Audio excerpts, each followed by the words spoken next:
Pozdravljeni vrtičkari, danes smo na Hvaru in smo obiskali Karolino. Pozdrav ljudi, ja sam Karolina i dobrodošli u moj vrt. Ja, ker smo na dopustu na Hvaru, smo prišli tlele tudi obiskat Karolino, ki je nekak influencerka na Hvaru in konkretno v mestu Gdin in ima ta lep vrt, smo rekli, gremo obiskat in bomo naredili en prispevek o tem. Ker Karolina govori hrvaško, bom tudi jaz zdaj preklopil na hrvaški jezik. I Karolina, možda nam možeš pokazati tvoj vrt? Mogu, naravno. Ja sam bazirala svoj vrt tako što sam radila miks raznog povrća i ima čak nešto voća. Nisam planirala kako ću sadit, to je došlo nekako samo od sebe kad sam počela sadit. Tako da možemo krenuti možda s ove tu strane. Aha, vidim da imaš sve nekako u gredicama. Da. Ove se ove bokse. Tu su mi bile rajčice, mislim još uvijek su, iako mi rajčice dolaze kraju nažalost. Došla je bolest, tako da sam pokušala spasiti što više da mi ostanu bar plodovi, tako da poberem plodove kad sazriju. Tu su mi bile samo rajčice, onda su tu mahune koje su krenule nedavno. U ovim tu gredicama sam posadila razne paprike. Tu imam papriku vrste Lesija koja ima plodove, uskoro će biti za brat. Njih sam posadila u kombinaciji s raznim cvijećem, tako da smanjim nametnike.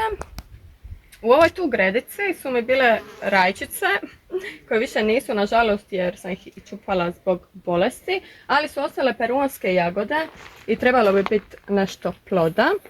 Isto tako imam u toj gredici jagode i cvijeće. Ova gredica tu je također puna paprika. Očekujem plodove.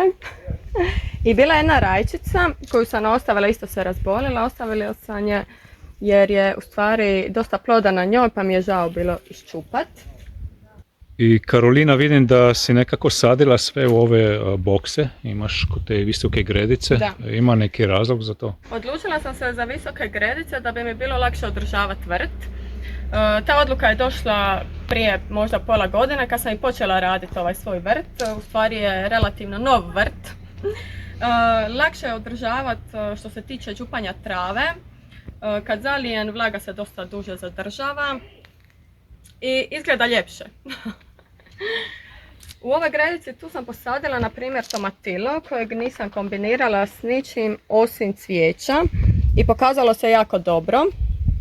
Mislim da neke sorte vole samo kad su one same, kad nisu u kombinaciji s drugim povrćem i to mi se pokazalo tu na paprikama jer su uglavnom tu paprike dobro osim te jedne rajčice, ali u drugim gredicama sam radila kombinacije rajčica i paprike su dosta slabije nego ovako kad su recimo izolirane. Dobro, znači to ti je nekako prvi dio vrta kad se uđe u taj prostor. Onda sam tu stavila ovaj luk, malo da uljepšam sve i ispalo je mislim dosta dobro. Tu imam evo jednu rajčicu koja je u stvari neka vrsta penjačice jer se dosta raširila i izgleda lijepo. A u ovoj tu gredici sam posadila visoke mahune koje se u stvari penju po toj gredici. I vidim da si sve stavila nekako pod te mreže, znači sigurno tu je jako sunce pa treba to tako napraviti, jel? Tako je, jako je sunce, rekla bih čak i prejako i mislim da će s godinama to biti gore. Primijetili smo da neke određene vrste da su počele goriti, da im sunce smeta, tako da smo u stvari morali zaštititi s ovom mrežom. To je u stvari mreža za hlad, obična ova zelena. I to smo ostavili dužinom cijelog vrta da bi što više zaštitili povrće da bi potrajala sezona. I tu vidim da imaš nekako pokriveno, imaš neku žagovinu. Zašto je to tako napravljeno? To sam morala staviti tu, bila sam prisiljena zbog mačaka. U selu ima dosta mačaka koje su napuštene i dolaze u vrt i onda sve iskopaju. Tako da ovo jedino rješenje bilo da stavim ovu mrežu i to ih odbija jer ih ta mreža malo i bocne, tako da ih ne da blizu. Ovo je Garfield, on je isto ljubitelj mog vrta. Garfielda smo udomili, on se pojavio nama samo na vratima prošle godine, tako da kako se pojavio tako je i ostao. Tu sam posijala mahune, jer se još uvijek mahune stignu posijati, nije kasno. To je niski fižol, Tako je. mi reče. Vidim i to da imaš tu u pitarima dosta cvijeća, vjerovatno za neki vizualni moment, pa i privuče neke oprašivače, jel? Sigurno, to su ruže, konkretnije engleske ruže koje obožavam, čak imam i tetoviranu englesku ružu. Predivno izgledaju. Ova tu posebno, nažalost, nema baš nekog cvijeta, ali predivno miriše, ima oni starinski miris ruža. Aha. Tako da... To više u proljeće može sad ili malo tako, kasnije. bilo je na početku sezone, ali evo krenule su i sad. Na primjer, ova je nedavno procvjetala, tako da vjerujem da će i ostale sa padom temperature. Tu sam posadila lavandu, jer je ona prirodni insekticid i odbija razne štetočine i nametnike, a privlači razne korisne oprašivače kao što su pčele i bumbari. Dobro, idemo sad još u drugi dio vrta, pa da vidimo. Tu vidite ovoga mog patuljka, obožavam patuljke. I ovdje tu jednu zanimljivu biljku imam, koju sam prvi put ove godine posijala, evo uspjela je, to je lufa, tikva koja je u stvari prirodna spužva. Plod se ostavi da se osuši na biljci i kad je kompletno suh prereže se i unutra je prirodna spužva koju možete koristiti za pranje posuđa, tuširanje i razne druge namjene. Zanimljivo. Kako se već zove? Lufa. Lufa, tako je. Ona je isto penjačica, tako da sam je stavila tu da se penje na ovaj luk. Ovo je obični luk za ruža, ali sam ga evo iskoristila za lufu. Dobro, tu vidim da imaš neke rajčice još. Tako je, isto nažalost, rajčice su kraju. Došla je bolest što nisam uspjela dešifrirati koja je bolest. Mislila sam da je plamenjača ili uvenuće, ali jedno i drugo mi baš ne izgleda na to jer su plodovi zdravi, a biljka se negdje u sredini počela sušiti. Također sam i tu imala posađene rajčice, ali evo ostale su jedino ove dvije najizdržljivije. Ovo su jabučari koje obožavam. Ovdje vidim da imaš i postavljenu neku mrežu uz zid. Možda nam rečeš koji je to razlog da je to tako?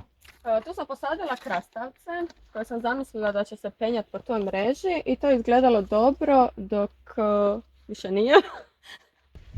Međutim, krastavci su nastradali zbog prevelike vrućine koja je nastupila naglo.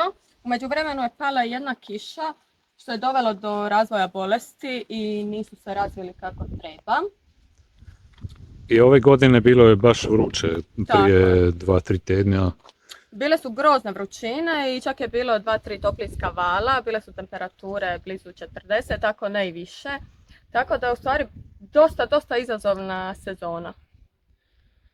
Tu napred vidim da imaš i neki mali plastenik postavljen, vjerovatno za uzgoj novih sadnica, biljka.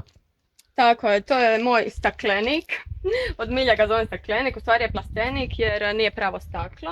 On služi za uzgoj sadnica i jedna zanimljivost, sve što ste vidjeli u vrtu sam sama uzgojila iz sjemena. Tako da moram priznati da sam ponosna na sebe. Evo tu možete snimiti, imam čak sad neke sadnice. Uglavnom pripremam sadnice za jesenski vrt kako bi bio vrt bujan i tokom jeseni i tokom zime. Jer u nas nisu jake zime i puno toga možemo uzgajati jer nemamo minuse, nemamo snijeg i dosta su blage zime. Iako bi ja voljela da nije to tako i da imamo pravu zimu jer mislim da to fali, ali evo, prilagođavamo se. Ima neki kupus, ovo je Toskana kupus, lisnati u stvari kelj, nešto salate, imam brokule, cvjetače i kažem sve sama uzgajam iz sjemena. A u ovoj drugoj tu sam posijala tek neke vrste, tako da su neke već i iznikle. Reci nam, Karolina, kakvi su možda još neki planovi za budućnost, za tvoj vrt? U nekoj budućnosti blisko je u planu napraviti malo jezerce kako bi privukla što više korisnih kukaca i žabica. I također mi je u planu posaditi neke nove vrste, a ako vas zanima koje su to, zapratite moj YouTube kanal Vrtlarenje s Karolinom. Dobro, Karolina, hvala da si nam pokazala tvoj vrt. To u Sloveniji si dobrodošla da posjetiš naš vrt. Hvala vam puno, meni je drago što sam vas mogla ugostiti i što ste došli vidjeti moj mali vrt koji će sigurno napredovati tokom godina. Vi ste uvijek dobro došli u moj vrt. Hvala. Hvala.